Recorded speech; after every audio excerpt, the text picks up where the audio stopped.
예, 안녕하십니까. 민법교수 유병태입니다. 자, 오늘은 정빈민사법 완전정복 이 교재를 가지고 저당권과 용익물권과의 관계를 보도록 하겠습니다. 그러니까 저당권은 담보물권으로서 점유를 요소로 하지 않는데 점유를 요소로 하는 용익권들과의 관계에서 어떻게 작용하는가 보도록 하겠습니다. 일단 저당권 설정 전에 목적 부동산의 이용권을 가진 자가 대항력을 갖춘 때에는 저당권자에게 대항할 수 있다. 앞에 시간에서도 말소 기준 권리 등과 관련돼서 한 것들이 다 연결되는 이야기입니다.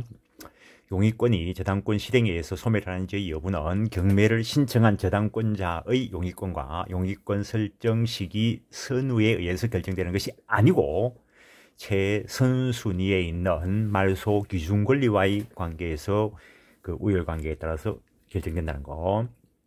따라서 후순위 저당권의 실행으로 목적 부동산이 경락되어 그 최선순위에 있는 저당권 등의 말소 기준 권리가 함께 소멸하는 경우에 비록 저당권 실행한 후순위 저당권자에게 대항할 수 있는 임차권 등 용익권이라도 소멸된 선순위 저당권 말소 기준 권리보다 뒤에 등기되어 있거나 대항력을 갖춘 임차권 등 용익권은 함께 소멸한다는 거. 따라서 그때는 배당받을 수 있는 요건을 갖추고 있으면 경락대금으로부터 배당을 받아올 수 있을지는 몰라도 새로 소유권 취득한 경락인에게 그 용익권 효력을 주장할 수 없다라는 거. 그래서 대항력이 있는 것과 관련돼서는 최선순위 말소 기준 권리와의 관계에서 따져봐야 된다. 이걸 본 것이고, 다음에 법정지상권, 이거는 용익물권인 지상권까지도 이해가 되어 있어야 되는데, 일반적으로 지상권, 약정지상권이 기본일 텐데 약정지상권 설정하는 경우는 오히려 순수한 지상권 정도로 활용되는 경우는 오늘날 거의 없습니다. 담보적 효력을 강화시키기 위해서 변칙적으로 활용하는 경우가 있고, 그런데 법정지상권 법률 규정에 의해서 취득되는 것으로서 민법 187조에 의해서 취득에 등기 없이도 일정한 요건이 구비되면 취득된다는 겁니다. 그래서 366조 보시면은 토지와 그 지상 건물이 동일인에게 속하고 있었으나 어떤 사정으로 각각 그 소유자를 달리하게 된 때에 건물 소유자에게 인정되는 법률상 인정되는 지상권을 법정지상권이라는데, 그게 저당권 규정에 성문법상 규정되어 있는 것이라면 성문법상 법정지상권이 될 것이고, 매매 등으로 달라지게 되면 관습법상 법정지상권이라는 것도 인정되는데, 지금 우리가 보는 것은 366조 성문법상 규정되어 있는 성문법상의 법정지상권을 봅니다. 366조 법정지상권은 토지와 건물이 저당권 실행 경매에서 소유자가 달라지게 된 경우에 인정되는 것이다. 이 말 안에 토지와 건물이 동일인에게 속하고 있다가 토지와 건물 양쪽 다에 또는 어느 한쪽에 저당권이 설정되고 그 저당권 실행으로 소유자가 달라지게 된 때 건물 소유를 위해서 인정되는 것이 성문법상 법정지상권이고 강행 규정이다라는 거. 그렇다면은 그걸 가지고 세부적으로 살펴보면은 366조 법정지상권이 취득되기 위한 요건, 토지 저당의 경우 저당권 설정 당시부터 토지 위에 일단 건물이 존재하고 있어야 된다라는 거. 건물이 없는 토지에 저당권을 설정한 후에 저당권 설정자가 저당권자로부터 법정지상권을 성립을 인정하는 양해를 받은지 여하를 불문하고 그 후에 건물을 지었고, 그리고 그 이후에 소유자가 달라지게 된 경우에는 366조 법정지상권 인정되지 않는다는 거. 법에서 요구하고 있는 요건을 딱 구비해야 됩니다. 저당권 설정 당시에 토지와 건물이 이미 동일인에게 속하고 있어야 된다. 그러니까 당연히 건물이 존재하고 있었어야 되죠. 그 다음 건물이 없는 토지에 1번 저당권 설정 후에 건물을 건축하고 다시 그 토지에 2번 저당권을 설정하였고 2번 저당권자가 경매를 신청해도 최선순위 말소기준권리인 1번 저당권이 소멸됩니다. 따라서 이 경우에도 법정지상권 인정되지 않는다는 거. 법정지상권이 성립하기 위해서는 토지의 저당권 설정 당시에 건물이 실체하고 있으면 되고 등기 여부나 허가 여부 이런 것들 상관없다라는 거. 건물은 건물로서 요건, 지붕과 기둥 또는 주벽이 있기만 하면은 등기 여하를 불문하고 허가 여하를 불문하고 신축자가 원시 취득하는 것이 원칙입니다. 그래서 원시 취득, 소유권 취득할 수 있다는 거죠. 평수가 작거나 크거나 상관없고 뿐만 아니라 토지에 관하여 저당권이 설정될 당시 토지 소유자에 의하여 지상의 건물이 건축 중이었던 경우 아직까지 완성이 안 됐습니다. 그 경우 사회관념상 독립된 건물로 볼 수 있는 정도에 이르지 않았다 하더라도 아직까지 이르지 않았다 하더라도 건물로 요건이 구비되지 않았다 하더라도 건물의 규모, 종류가 외형상 예상될 수 있는 정도까지 건축이 진전되어 있었고 그 후 경매 절차에서 매수인이 매각대금을 다 낼 때까지 최소한 기둥과 지붕 그리고 주벽이 이루어지는 등 독립된 부동산으로서의 건물 요건을 갖춘 경우에는 법정지상권 인정한다는 거. 이런 경우에 뭐 법정지상권 있다 없다 그게 중요한 이유가 만약에 미등기 무허가 건물이라면은 토지에 대해서 공부를 가지고는 건물 등기를 알 수가 없죠. 토지에 건물이 기록되는 것이 아니니까 원칙적으로. 그래서 토지 등기부에 보니까 깨끗하고 그래서 뭐 토지 등기부를 보여주면서 내가 토지가 있는데 돈을 좀 빌려달라 라고 하길래 뭐 돈 빌려주고 저당권까지 설정해준다 하니까 저당권을 설정했는데 나중에 돈을 안 갚아서 토지 저당권 실행 경매하려고 뜩 가보니까 건물이 들어서 있었다는 거지. 토지에 저당권 설정하기 전에 이미 건물이 존재하고 있다는 거죠. 그러면 토지 가치가 없겠죠. 경매를 들어가면 그 토지 누가 경락을 받겠습니까? 건물이 있는 동안 사용도 못할 건데 물론 뭐 30년 뒤, 50년 뒤의 토지 가치를 생각하면서 뭐 토지에 묻어둘 수는 있겠죠, 돈을. 그렇지 않은 한은 그 토지 경락 안 받겠죠. 그러면은 가치 없는 물건에 토지에 저당권 설정하고 돈 빌려준 꼴이 되는 겁니다. 또는 어떤 사람들은 뭐 토지가 경매 들어왔을 때 그 건물이 있긴 하지만 법정지상권이 인정 안 되는 토지만 찾아다니면서 경락받는 사람들도 있습니다. 그래가지고 경락을 받아놓고 법을 모르는 건물 소유자한테 너 법정지상권 없으니까 철거해라. 철거하기 싫으면 상당히 고가의 토지 지료를 청구한다는 거죠. 안 그러면 철거 청구하니까. 그래서 법을 알고 모르고가 상당히 중요합니다. 그 건물 소유자가 그런 사실을 알았더라면 자기가 토지를 경락을 받았겠죠.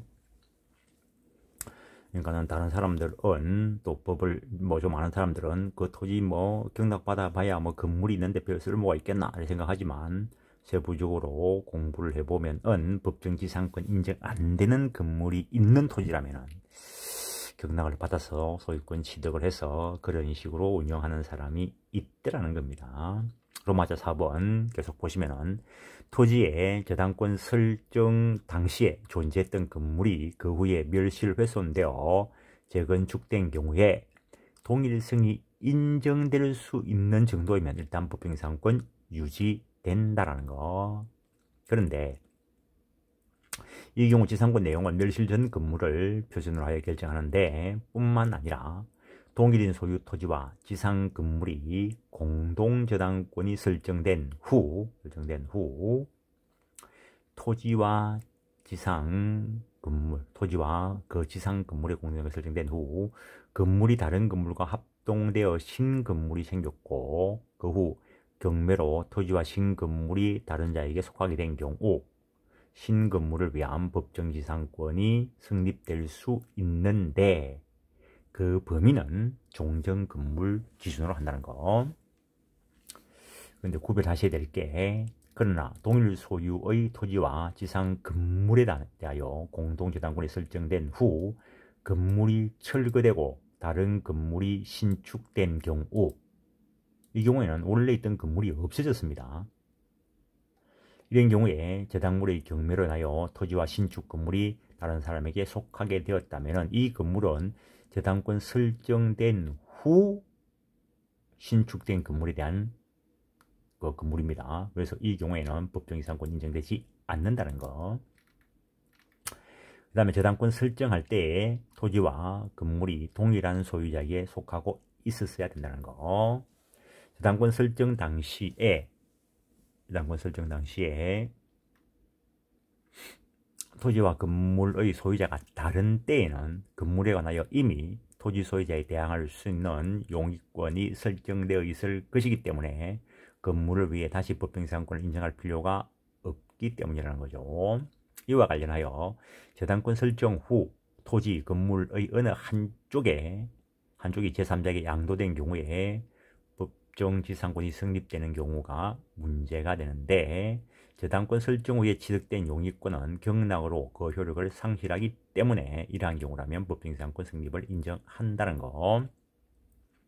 그 다음에 토지와 건물을 일괄 매수한 자가 토지만을 이전 등기했습니다.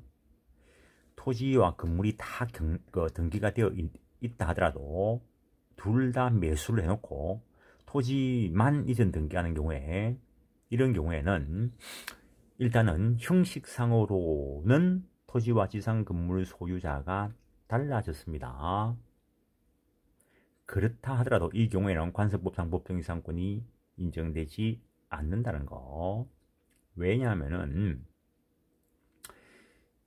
미등기 매수인도 이 경우에 토지를 사용할 수 있으면 자기가 토지 소유자이기 때문에, 그렇기 때문에 토지에 대해서 소유자를 위한 지상권 설정할 필요가 없죠.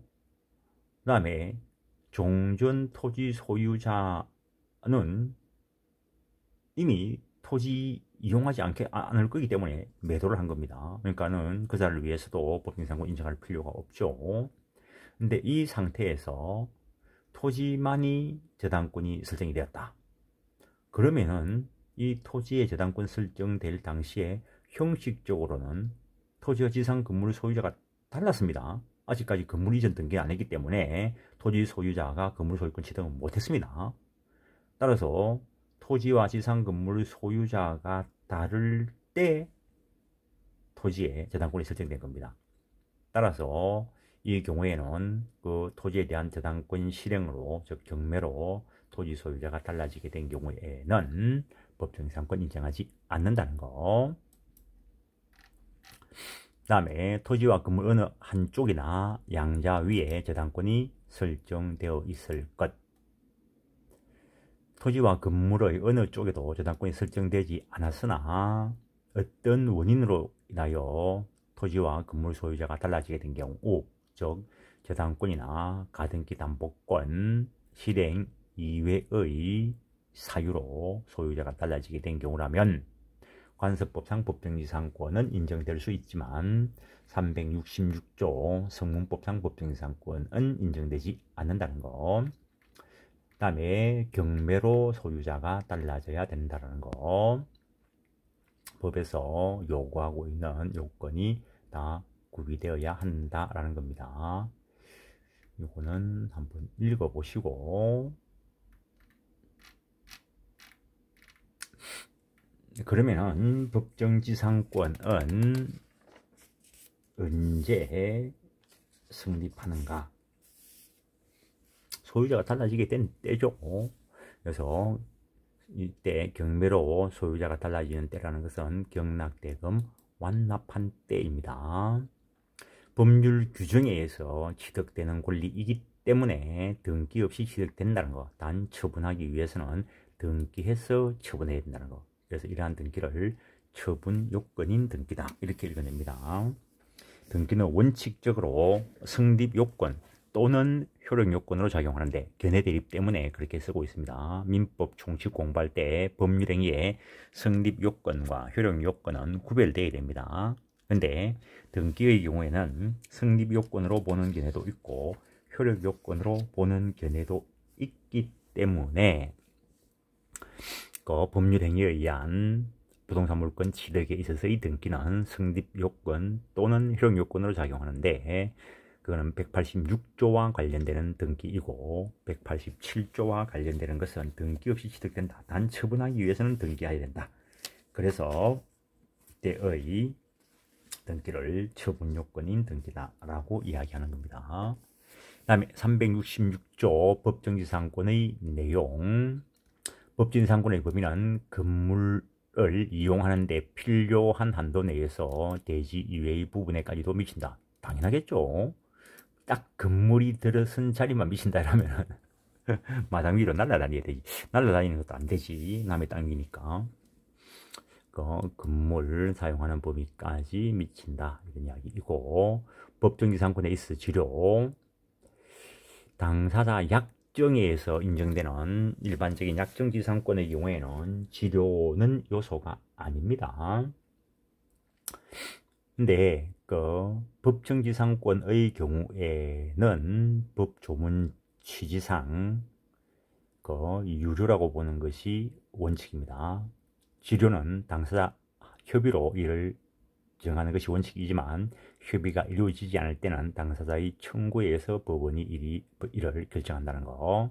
그 다음에 판례는 지상권자가 2년 이상의 지료를 연체 지급하지 않을 때는 지상권 설정자는 지상권자에게 지상권 소멸을 청구할 수 있다라는 거.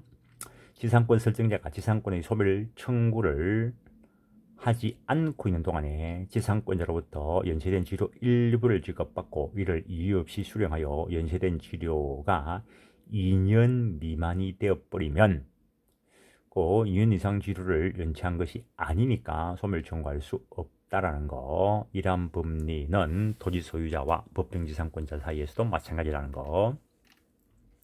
법정지상권 존속기간 협의로 정하는 것이 원칙이겠지만 합의가 이루어지지 않는 경우에 존속기간을 약정하지 않은 것으로서 281조에 따라서 정해져야 한다는 것이 판례의 입장이라는 것 정리하시고, 그 다음에 법정지상권자로부터 건물을 양수한 자의 지위, 건물이 양도된 경우, 경매에 의해서 양도된 경우, 건물에 대한 저당권이 실행되어 경락일이 그 건물 소유권을 취득하였다면 경락 후 건물을 철거한다는 등의 특별한 사정이 없는 한 358조 본문의 유추지경으로 경락일은 건물 소유를 위한 법정지상권도 등기 없이 취득한다 라는데, 일단 지금은 법정지상권이 있는 것을 전제로 한 겁니다.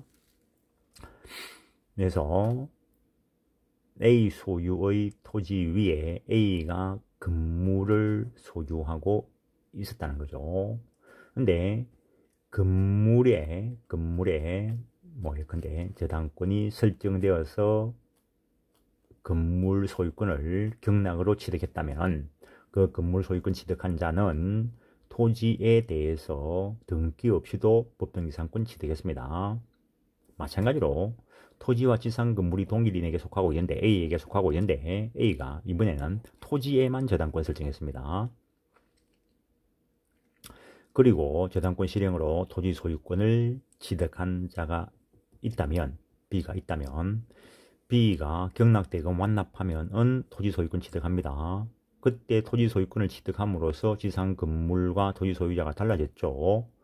그러면은 그 건물 소유자는 토지에 대해서 법정지상권 취득한다는 겁니다. 그래서 법정지상권은 일단 등기 없이 취득이 될 수 있다는 겁니다. 근데 얘를 편하게 들기 위해서 다시 A가 토지와 지상 건물을 다 소유하고 있습니다. 그런데 건물에 대해서만 저당권이 설정되고 그 실행으로 건물에 대해서 B가 소유권 취득을 했습니다.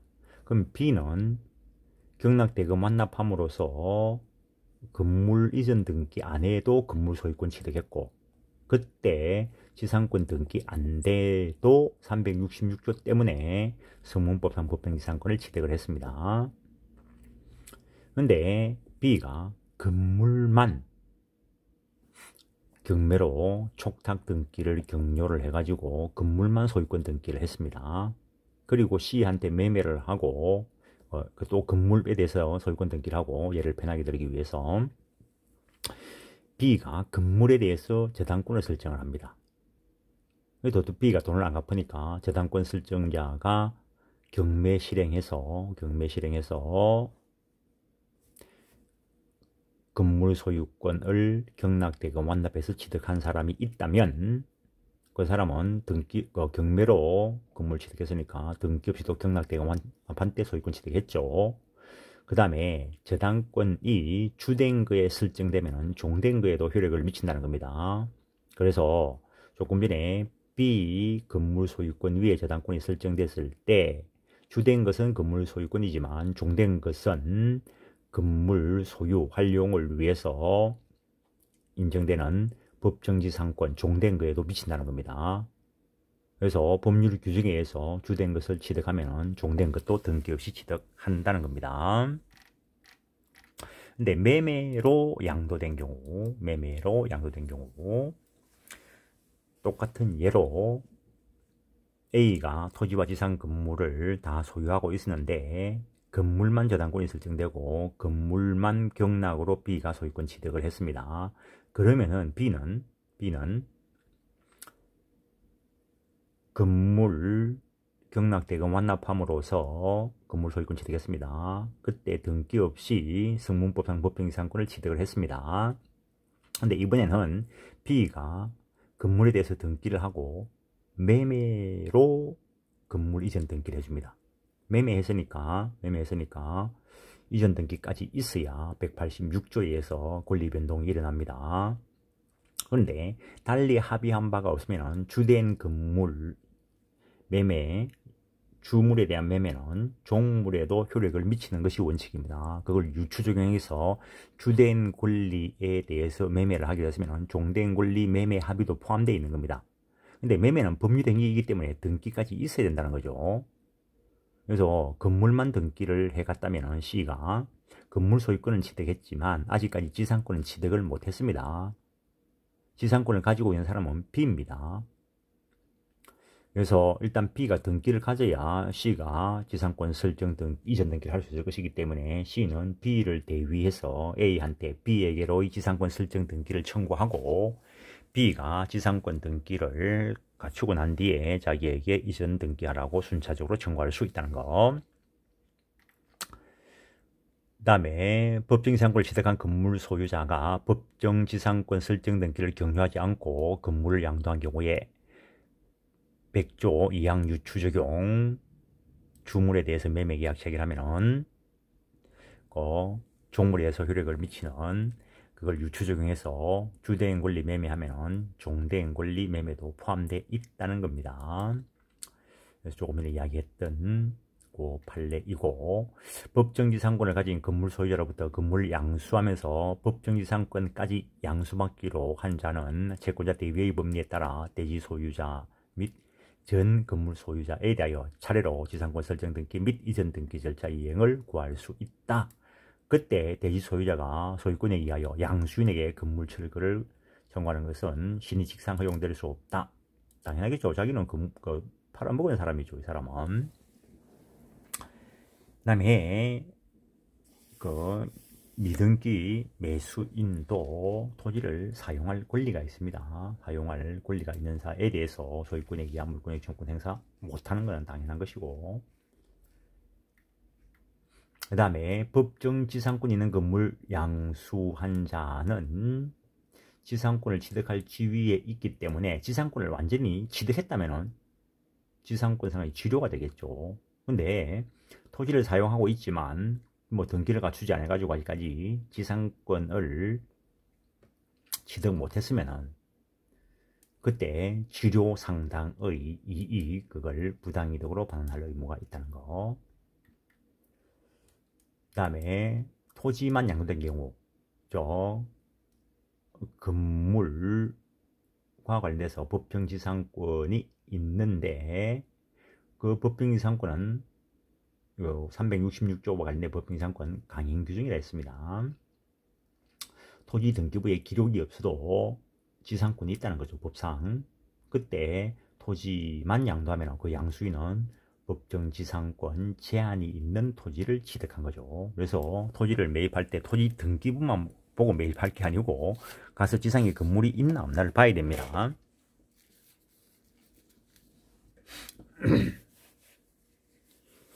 그게 맨 처음 소송은 아닌 것 같은데, 법무사 할 때 옛날에 수업 들으신 분이 소송을 하나 준 게 김해 분이었는데, 토지를 경락을 받았는데 남해에 있는 토지를 경락을 받았다는 겁니다. 그래서 뭐 가격이 저렴하니까 그냥 등기부 보고 경락을 받으셨다는 거죠. 현장 조사도 안 하시고, 뭐 토지도 워낙 뭐 저렴하고, 뭐 남해 같으면은 경치도 좋고 뭐 괜찮죠. 그런데 나중에 이제 가보니까 경락받은 토지 위에 건물이 있더라는 겁니다. 그래서 그거 철거와 관련되어서 소송을 의뢰받고 했습니다. 그러면 그 건물 철거하고 토지 인도하라라고 소송을 들어갑니다. 물론 그런 경우에는 뭐 정지점검지 가처분까지도 하고 들어가야 되는데, 근데 철거 소송만 들어간다면은 건물 소재지 관할 법원 쪽에 소송을 제기해야 됩니다. 그래서 관할을 보니까 남해니까 그 진주지원이 관할이 되더라고요. 이분은 이제 김해 계신 분인데, 그래서 지료 상당의 부당이득, 그러니까는 까지 병합해가지고 청구를 했죠. 그럼 돈 내놔라는 권리는 채권자 주소지에 관할이 있습니다. 그래서 보니까 창원지방법원이더라고요. 그래서 창원지방법원에 병합해가지고 소송을 제기했죠. 그래서 왜냐면 남해에서 창원까지 차 타고 올라가면 한 4시간쯤 걸릴 거예요. 4시간, 5시간쯤 걸릴 건데. 그래서 저쪽에서 한 분 오시고 손들었어요. 그냥 웃자고 하는 소리입니다. 실제 웃자고 하는 소리 아닙니다. 상당히 소송에서는 그런 게 되게 중요합니다. 이번 시간은 여기까지 하겠습니다. 네, 감사합니다.